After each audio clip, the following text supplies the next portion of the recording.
my family, but he sees the seriousness that we've got to get this turned around, or I really see in my heart, like I said, when my husband passed away in Des Moines, that I wanted to go off the grid. I wanted to walk away from everything. I just wanted to get solar panels and just, but then I thought, no, I have to do everything I can for the years I have left on this earth for the future. And that I can have peace of mind that I did all I could. And so that's what, it's like a voice crying in the wilderness, but I really see it in Andrew, and with his backing with Evelyn, and for Evelyn to stand up too. It's like, I'm so proud of her, because some things happened to me, and I'll be, like I said, I'm 66 years old. Okay, I was in a Catholic orphanage, and then I was adopted, but things happened to me, just like with Evelyn, when I was, 3, 4, and 5 years old at the orphanage in Catholic, and I didn't even tell my husband, so he died 5 years ago. We were married 40 years, and secrets make you sick. So I'm so proud of Andrew for being a strong man, and for taking care of Evelyn, and for Evelyn even to come out. That's so brave, and so she'll use that as a platform. Like, I could see her writing a book someday, because she's standing there for all women to come out like that. I wish I had that. Now I'm able to, to say what happened, like back when I was 3, 4, and 5 years old, and I'm 66 now. So I'm, that shows strength. That's really, both of them. Wow, you've gone through a lot. My gosh. But everything you go through is not to be pitied, but like a doctor in Iowa City said to me one time, my youngest child, Matthew, was 4 years old when he had his accident. My daughter was 5, and my son was 6, and my other son. And he said, you can have choice. You can become bitter and hateful, or you become more compassionate and sensitive. You make a choice, and that's what I wanted to do. So then you pass it on. Like, there wasn't not a Ronald McDonald house, so there was no place. And my husband and I maxed out a credit card, because we had to pay for hotel, gasoline, running back and forth. And this one doctor, Dr. Soper and Dr. Healy, saw that I was sleeping in my car. And so they had to come home to their house, open their house. So, and I told him, I said, someday when I get money, I'll pay you back. And he said, no, pass it on. So in Des Moines, I worked on neuro floor, and a lot of people would come in from all states, Illinois, Nebraska, Minnesota, from Missouri, and they're out of towners. So they, the money and stuff. So then we would open up our house, and then we helped the boys from the Sudan. They called them the Lost Boys, but to me I call them young men. So we helped that, and we helped out with different ones from Kenya. So a lot of the African nations, and it didn't matter. To me, it's coming. Andrew is what he's doing. And Evelyn, they're bringing the country together, and that's what we need. And I've been to the border, and I'm part Hispanic. I'm part Native Indian.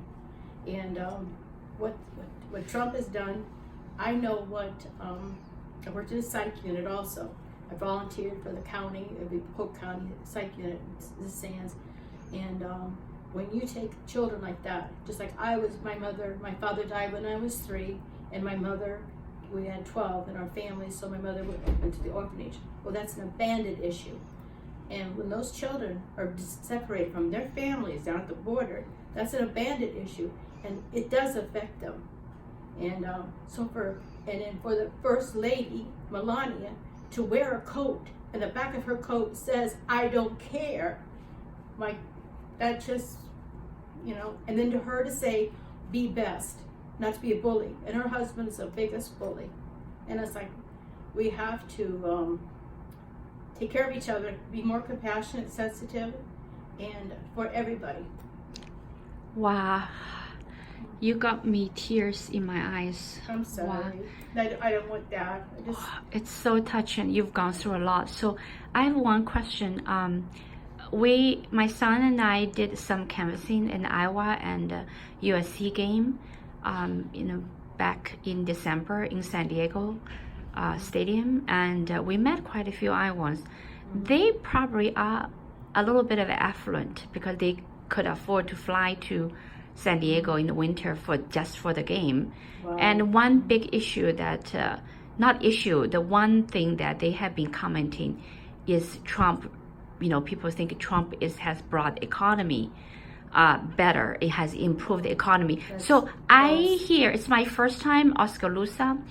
Back in 27 years ago, I spent a good amount of time in South Bend, Indiana, which is also Midwest, with my host family. And just, the feeling of the Midwest is completely different after 30 years. I feel Oskaloosa, New Sharon, to me, they're more abandoned. They're more like a little bit of, I won't say ghost town, but there are a lot of open space. That store, the mall here, Penn Mall, is completely a ghost mall, right? Yes. It's like 5 o'clock, 7 p.m. at night. Nobody around weekends, right?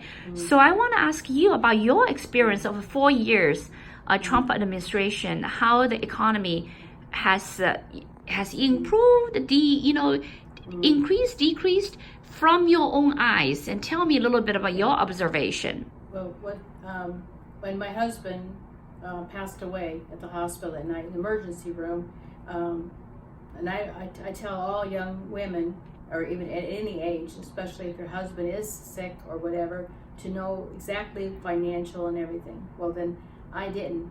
My check from the hospital, the nurse would go right into the bank, and I never had a checkbook, never had a credit card, because that way it was balanced. And he was a very good husband. We were married 40 years.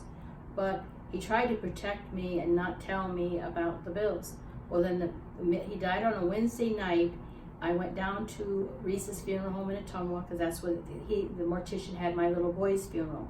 So I wrote a check. So then I went back up to Des Moines, because I was still living in Des Moines. And then Will, because his grandfather and my grandfather went to Mortuary Science School in Chicago together.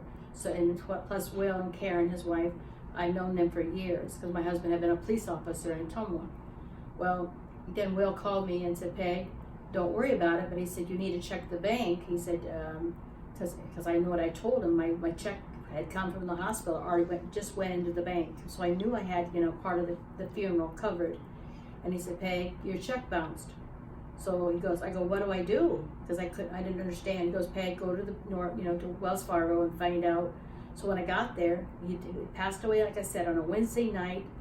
And of course, the minute you die, you're put into a computer, and they have lawyers on retainer at the hospital. And they knew that we had medical bills, lots of medical bills, because we had good insurance. But if you go in, every time you go in 5 to 10 times a month, they would put him in and let him go home. Well, then you have to pay the co-payments and everything else. Well, that comes out of your pocket. So if you have good insurance, when you're paying out all those co-payments and everything, deductibles and everything, it puts you in a different, So anyway, I went to the bank, and the lady, she printed out the thing. When she told me first, my bank account, my checking and savings had been frozen. I didn't even know what that was. And here I wasn't, nurse. I didn't know what that was. I said, I don't know what that is. And she looked at me like, oh my goodness. And then she printed out to see who. She said, that means your money's been taken. So he died on Wednesday. By Friday, all my money, savings and checking, was taken. And also they put a lien on the house. They put a lien on one of the cars, and they took the car, the house. Wow. And they put a lien on his life insurance policy. Oh my gosh. So this is crazy. But there's people, like I said, my biggest love and concern, I had a car, but people on the street don't have cars. So there's women and children, and they can't say anything, because if they do, DHS will take the children away. So no, we're not better off. I've seen the numbers in Des Moines is multiplying. The middle class is falling through the cracks. 4 years. That because pretty much all the state in England voted for Trump. So I'm just very curious. I haven't done macroeconomics, study, even though I have economics degree from Cornell, is my academic background. Oh, that's awesome. And but I feel just by reading, the newspaper, I don't feel that living condition and well-being of the England people have increased for the past 4 years, even though the stock market is all-time high. And But if you go to YouTube and look up the main people, my husband used to kind of like follow the Tokyo and follow the stock market when we used to do investments. Yeah. I mean, like I said, he worked as you know, as a police officer and engineer. I worked Yeah. as a nurse. Yeah. So we weren't like people just, you know, but now it's, you know, so the medical bills can bankrupt you. They could, you know, put your house into foreclosure, any catastrophic thing, you know. And this is another thing concerned. A lot of people don't go to the doctor because they, you know, can't afford it. So they just wait till, like, you know, it's too late. Yeah, this is one country that I really don't understand. I travel around the world, and this is number one in the world. And there are three things that's completely screwed up: medical, Yes. right? We don't have Yes. basic need that's met, right? Education, and right now public school in California is pretty much living expenses included by $40,000, right? Tuition, Yes. room and board, and plus a little bit of And so other. Yeah, California and Arizona used Yeah. to be free. Yeah. If you become a resident within 6 months of you starting college, you went free. and and we're paying about $40 a year. And my husband went to UC back in '80s, right, late '80s, and I think pretty much 4 years. I think he paid $5,000 with his newspaper delivery fee. Yeah. His parents does not have to pay much.